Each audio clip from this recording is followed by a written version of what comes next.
What up YouTube, it's 777 Garage with you, and today we're trying to fix a BMW 740 with the timing chain guides gone. Customer complained with a sort of rattling noise. I told him straight away, switch the card off and let it recover, get it recovered to me. So first thing first, I removed the sump, and guess what, found the plastic guides inside the sump. And yeah, basically now I'm gonna order all the parts and start stripping down, and yeah, we'll put it back together. So what 740 we got now? We got a individual motor metallic, quite a very nice color when it's all polished up. Nice leather interior. He actually originally he had these seats, but he had everything was beige, but he changed everything black, but left leather beige pipe, and looks much better. I think he haven't finished the door cards yet, but it looks very individual. I really like that. Widescreen sat nav and all the stuff. Obviously, being individual, you would expect that sort of options in this car. So yeah, only thing's got to do is them bloody timing chain guides. But we'll sort that out and I'll be back on the road soon. Okay, here we have a M62 4.4. Unfortunately, as much as I don't like them, it's got a LPG system. I literally hate that. I can't stand car having something not from factory. It's so much awkward to remove, so much awkward to put it back together. I literally can't stand it, but here's what it is. So what are we gonna do? We're gonna strip everything down. Can take intake off, rad off. Obviously you need to take all this front end off. We're gonna take all the wiring off, obviously LPG system off, and take everything in the front, basically to access the timing chain guides, and yeah, do my best to replace it. Alright, got it stripped so far. Took the radiator off, airbox off, pull these belts. Now I'm gonna crack on with the valve covers off, take the plugs off, cores off. Afterwards I'm gonna take this part of an inlet off, because I don't really fancy taking the whole inlet off and touching the LPG system, because I think I can avoid that, pretty sure. I got a pretty much easy access to all the bolts. On the TU engines, after 90, basically Vanos engines, you would have to probably take the alternator off, because it's as a water cooled alternator. This is obviously air cooled, and yeah, it's basically, I would say, more to strip.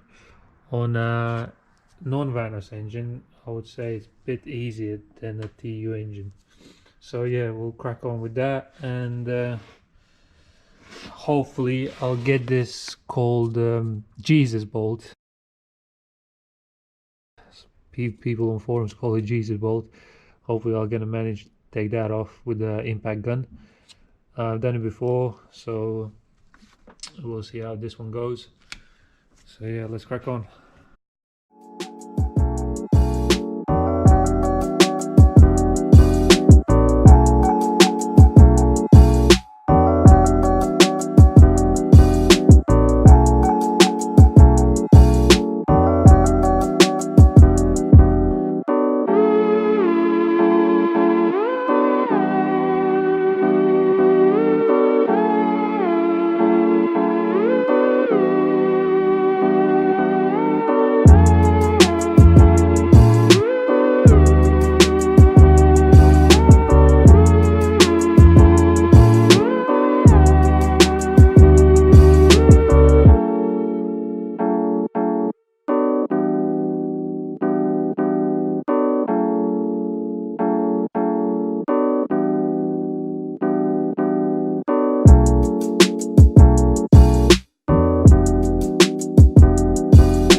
we have taken the one side of the valve cover off.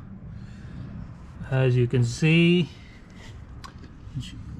inside there the plastic guide is laying down, and the U-shaped guide, there's nothing left on it. So yeah, I'm gonna carry on stripping. Gonna take all the front end off, and then we're gonna set the timing tools on and remove the chain. Alright, we got it stripped so far. Now we're gonna set the first cylinder to the TDC, top dead center. So before that, I'll show you the special tools, like locking tools. So this is specifically for Vanos engine, but you can as well use it as a non-Vanos. These kits used to be about 300 to 400 years ago, but now they are quite cheap. You can pick these up for about 100 quid. For non-Vanos engine, you can also buy these bits, flywheel pin and camshaft locks, for like 40-50 quid maybe. But as I say, I'm more or less using it now and then, so I bought a whole kit. These bits are for the Vanos, but obviously this is non-Vanos engine, so we're going to use just the camshaft locks and the flywheel lock, and this is for your tensioner. So yeah, I'm gonna use that. Set the to the TDC, and to the lock your camshafts. You got numbers on the camshaft. As you can see, let's say exhaust is A. That A stands for exhaust in German. I can't exactly remember what's the proper name for it, but you're supposed to see the numbers and letters on the top, and the first cylinder lobe should be facing upwards, and same as here. I'm still a bit out, but I just need to turn a bit and it should be alright. So I'm gonna set it up, and afterwards I'm gonna remove the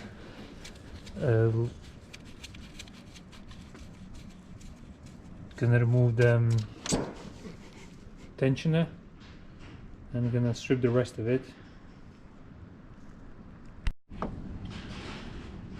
Alright, now we're gonna try to take the Jesus bolt off. From my personal experience, I use a Mac half-inch gun with a battery, one of these bad boys. So before I do that, I usually heat the bolt a bit, otherwise it gets solid. Hopefully it's gonna go.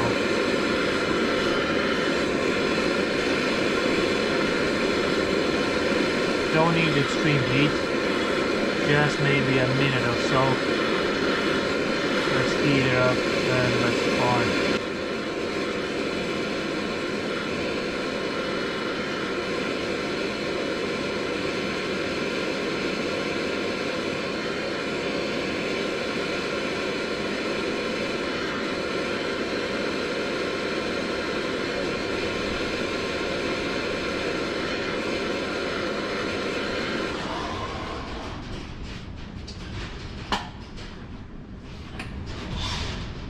Here goes nothing.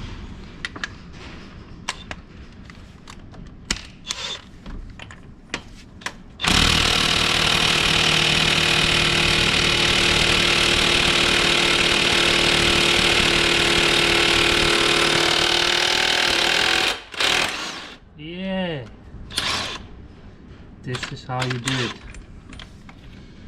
Proper one.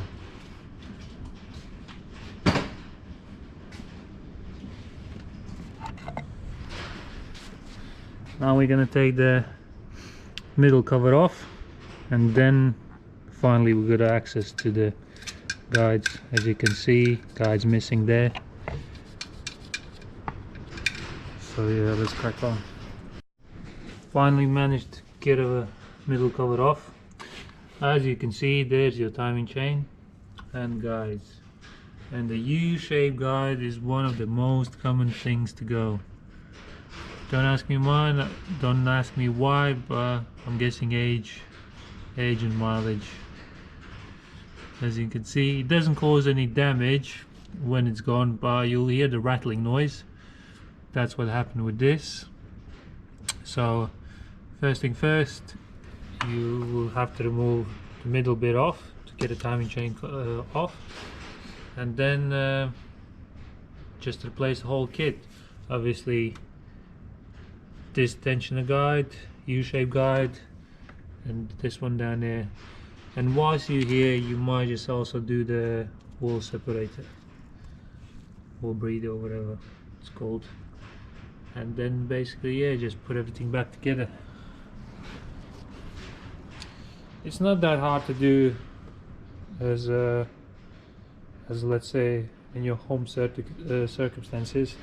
You don't really need a ramp. Basically just jack the front end up and you can lock the flywheel. Don't forget, you need to take the bottom of the sump off to access these bolts because they are inside the sump. And yeah, so I'm just gonna replace the whole kit and just gonna rebuild everything back together. Alright, what do we got so far? We've done the timing chain, we've done our guides. As you can see, I did put already middle color back on. Check the timing, took everything off. Everything seemed to be alright. Clean the sump and clean the oil pump pickup. Make sure you do that because you get loads of little plasticky guides sticking in, so make sure you clean that properly before you put a sump. So now basically I'm going to put everything back together and start up and see how it goes. Should be everything fine. Yeah. Alright, we have finished the job and now we're gonna start up for the first time. Hopefully it's gonna be alright. All up to level, new woolen filter, coolant in, still needs bleeding, but for startup will be alright. I've disconnected the crankshaft sensor for me to first pump the wall pressure up, fill the filter up, and then I'm gonna connect the crankshaft sensor and start it up. I mean, everything seems to be alright, so let's crank it first. I'll switch the aircon off, heater off.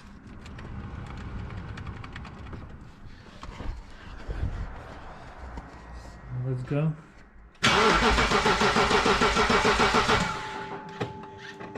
Battery seems to be a bit weak. Put it on charge. Oh, it's dry. Bastard. Charge the battery a bit and yeah, crank again a bit and then try again. Okay, we got a crankshaft sensor plugged in back in. We connected the second battery. Wall pressure should be there. So now for the first time, basically first startup, here goes nothing.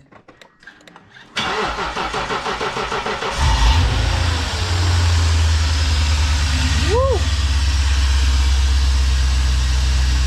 That's sweet. Get the no pressure, seems to be fine.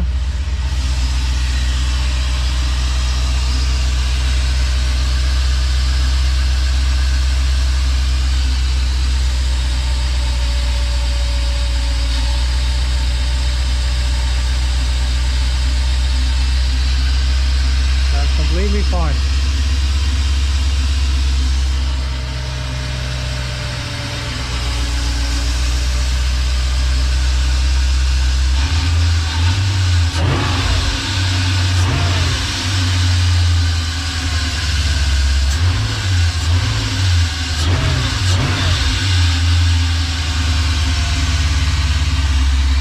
So the car is done. I've finished the job.